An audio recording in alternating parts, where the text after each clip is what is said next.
إن الحمد لله نحمده ونستعينه ونستغفره ونستهديه ونسترشده ونعوذ بالله من شرور أنفسنا ومن سيئات أعمالنا من يهده الله فهو المهتد ومن يضلل فلن تجد له وليا مرشدا وأشهد أن لا إله إلا الله وحده لا شريك له وأشهد أن محمدا عبده وحبيبه ورسوله يا أيها الذين آمنوا اتقوا الله حق تقاته ولا تموتن إلا وأنتم مسلمون يا أيها الناس اتقوا ربكم الذي خلقكم من نفس واحدة وخلق منها زوجها وبث منهما رجالا كثيرا ونساء واتقوا الله الذي تساءلون به والأرحام إن الله كان عليكم رقيبا يا أيها الذين آمنوا اتقوا الله وقولوا قولا سديدا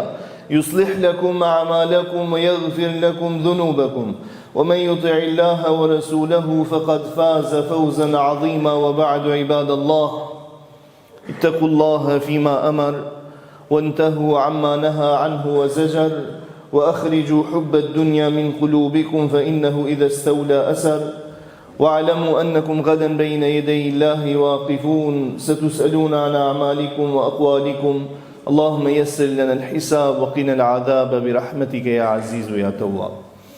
Vazhdojmë të jemi në sifatet dhe kriteret e robërve të Allahut xhelle xhelalu, ku në ajetin e tij kuranor na drejtohet dhe thot: "Walladhina la yad'una ma'a Allahi ilahan akhar wa la yaqtuluna an-nafsa allati harrama Allahu illa bil haqq wa la yaznun wa man yaf'al dhalika yalqa athama."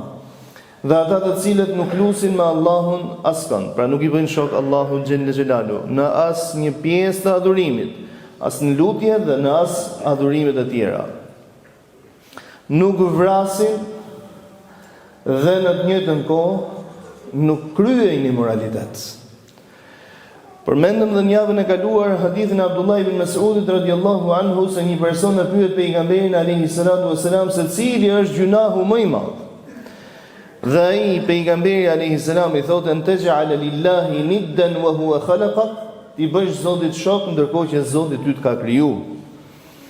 Tha pasaj, tha të vrasësh fëmin tënd nga frika e riskut, se do të ushqehet me ty ose do të haj ose do të marr riskun tënd. Tha e pas kësaj an tuzani halilat e jari, të kryesh immoralitet me fqinjet e tua. Dhe më pas ka zbritur e shpallur pikërisht ky ajet kuranor, ku Zoti I gjithësisë pra në mbështetje të fjalës së pejgamberit alayhi salatu wasalam shpall të fjalë kuranore. Dijeni të nderuarit e mi se immoraliteti është një gjuna jashtëzakonisht I madh në Islam. Ai sa pejgamberi I Zotit sallallahu alaihi wasallam e ka vlerësuar ku thot la yazni zani hina yazni wa huwa mu'min. Thot nuk bën immoralitet besimtari në çastin kur po kryen immoralitet dhe të jetë besimtar. Pra kjo vepër në atë çast nuk mund të pajtohet me besimin. Vallë pse? Përse nuk mund të pajtohet me besimin? Ose një hadith tjetër ka ardhur nga vetë pejgamberi alayhis salam ku thotë se kur është duke bërë immoralitet, ruajna o Zot nga të gjitha llojet e immoralitetit. Kur është duke bërë immoralitet, del imani, del besimi nga ky njeri dhe qëndron thot mbi kokën e tij si të ishte një çadër, një hije. Si të ishte një çadër dhe nuk kthehet vetëm se pasi të kthehet ai. Vallë përse? Sepse kjo është tradhti me Allahun xhelle xhelalu. Është tradhtia që I bëhet Zotit gjithësisë. Të ka krijuar dhe ka kërkuar prej teje mbrojtje në shumë gjërave, kur ndër të tjera është dhe ruajtja e nderit. Dhe ruajtja e nderit nuk do të thotë të ruash thjesht nderin e familjes tënde dhe të jesh xheloz për femrat të cilat janë antarë dhe pjesëtarë në familjen tënde. Por I ndershëm është ai person I cili ruan nderin e të tjerëve jashtë familjes vet.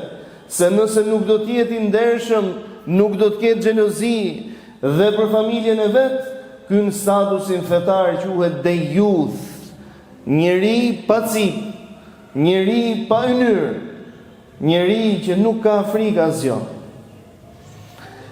Ndaj në këto çaste njeriu ka zgjedhur të tradhtojë Allahun në rujnë e Zot.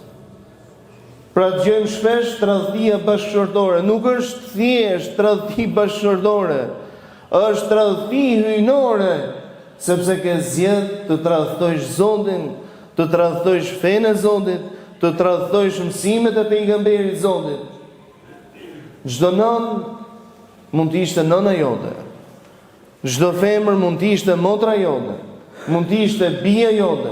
Ndaj dhe marrëdhënia në ruajtjen e nderit të tjerëve duhet jetë si e tillë. Një ditë prej ditësh shkon një person, një djalë i ri tek pejgamberi alayhi salatu wassalam dhe i thotë: "O i dërguari i Allahut, kam ardhur të marr leje, pra dhe të më shfaqësosh nga ky veprim, të marr lejen në kryerjen e imoralitetit." I thot pejgamberi alayhi salatu, të pranishëm thotë i folën dhe i thanë: "Me, pra çfarë po bën? Çfarë po thua?" Ndërsa pejgamberi alayhi salatu wassalam, ai i cili ishte edukatori, ai i cili ishte mësuesi i njerëzimit, u tha: "Lëreni, afrohu", tha.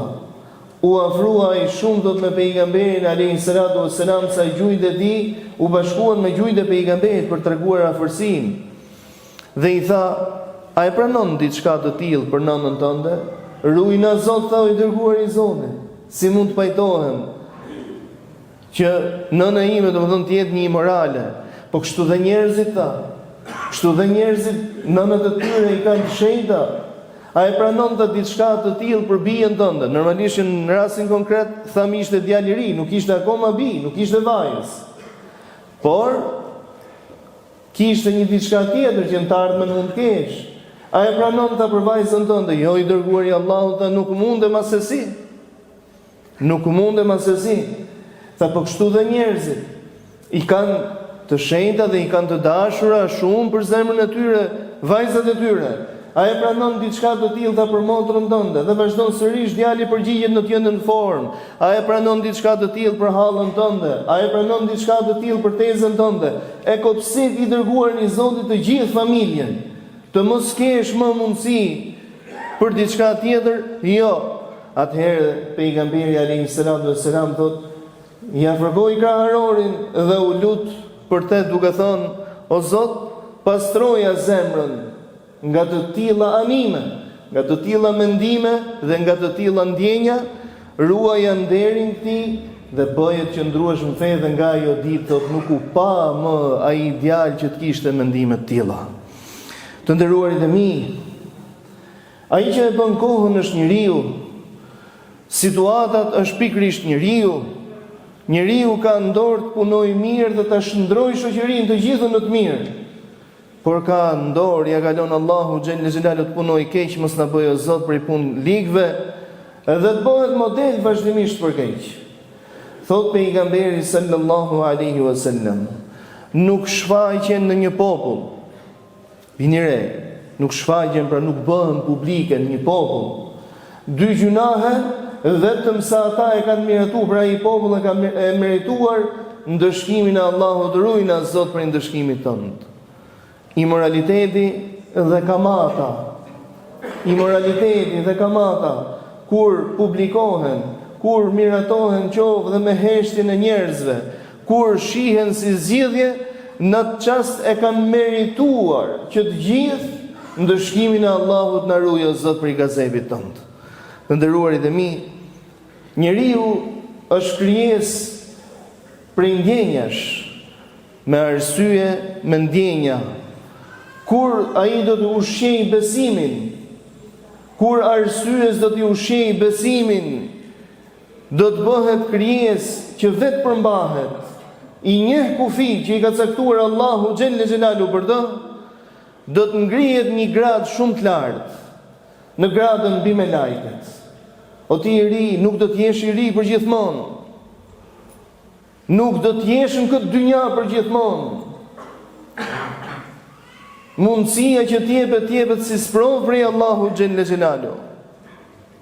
O ti që krenohesh me simpatinë që mund të ketë dhënë Allahu, që krenohesh me fizikun që ta ka dhënë po sërish Allahu, dije se këto i ke amanet për i Zotit, ka për të pyetur se çfarë veprove me to, ka për të pyetur për syt se ku i lëshove, ka për të pyetur për veshin se vallë çfarë dëgjove, ka për të pyetur për gojën se çfarë fole me to, për çdo gjymtyr, të cilën ta ka lënë në përdorim i madh i Allah se nuk i kemi tonat, ka për të pyetur për të gjitha. Ndaj dhe pejgamberi alayhi salatu vesselam, kur ne ka përshkruar gjendjen e imoralëve mos na bëjë Zot për tyre, ka thënë në një hadith të gjatë për ndalën vetëm tek pjesa e imoralit, thotë dhe ndër të tjera u ndala me Xhibrilin dhe Mikailin në një diçka që shëmbëllën i dërguar i Zotit me furrën. Thotë si të ishte një furr, nga ku, pra një hapësirë e madhe, por që i shëmbëllente furrës. Thot, aty dëgjoheshin zëra dhe klithma njerëzish. U afruam, thot, dhe çfarë të shihje.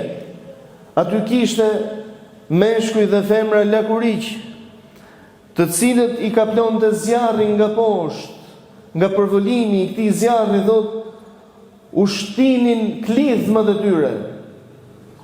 E pyet atë Xhibrilin alayhi salam dhe i thash, o Xhibril, kush janë këto? Këta tha janë imoralet e dynjallikut. Këta janë imoralet e dynjas. Nëse personi dhe njeriu mendon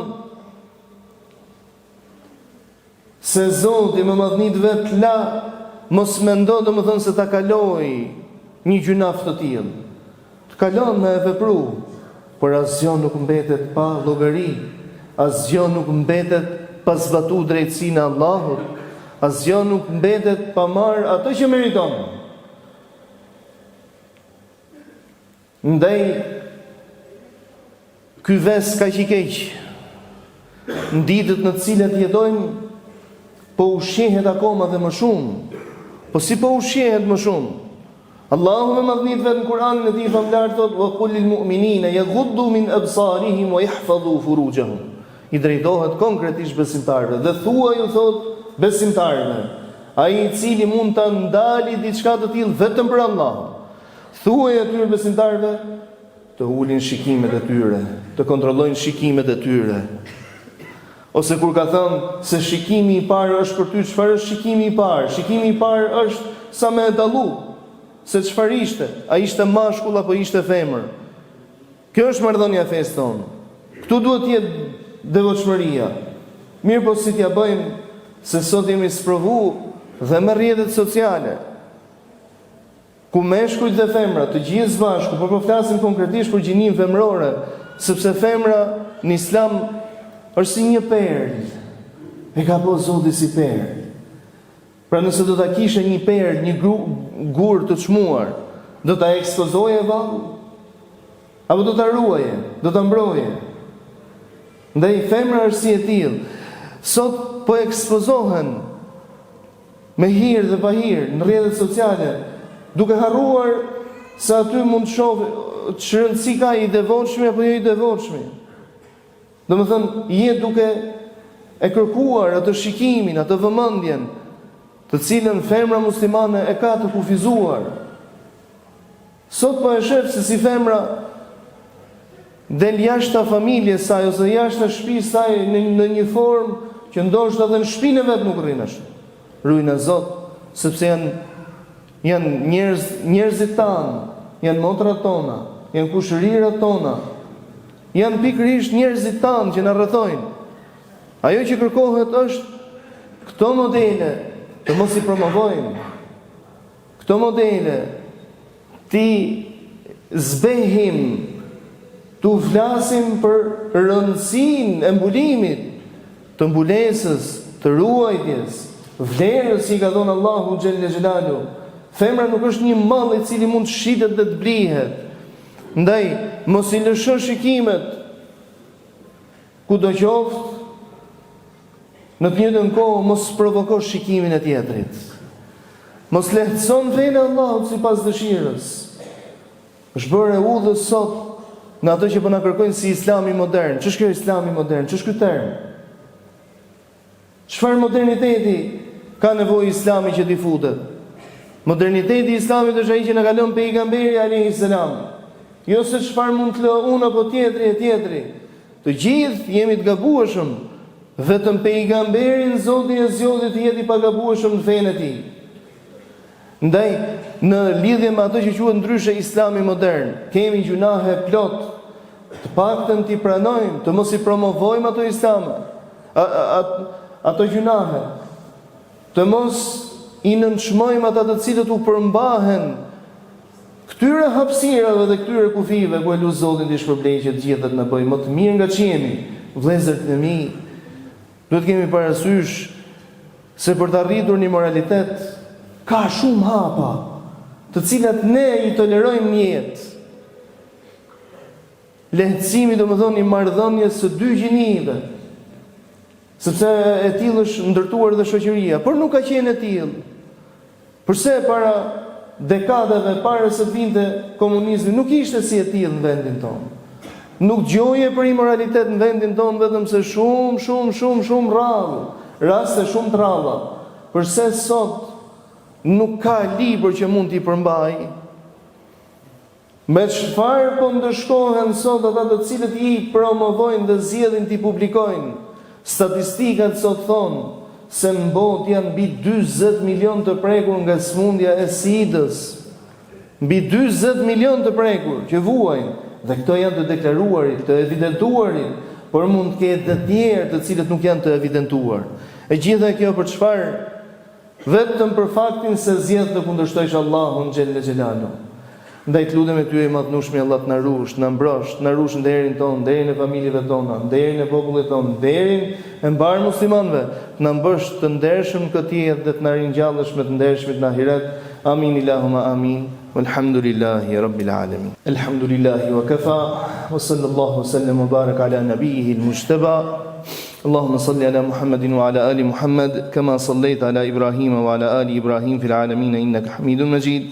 اللهم بارك على محمد وعلى آل محمد كما باركت على إبراهيم وعلى آل إبراهيم في العالمين إنك حميد مجيد. وارض اللهم عن الأربعة الخلفاء السادة الحنفاء ساداتنا وموالينا الكرام سيدنا أبي بكر وعمر وعثمان وعلي.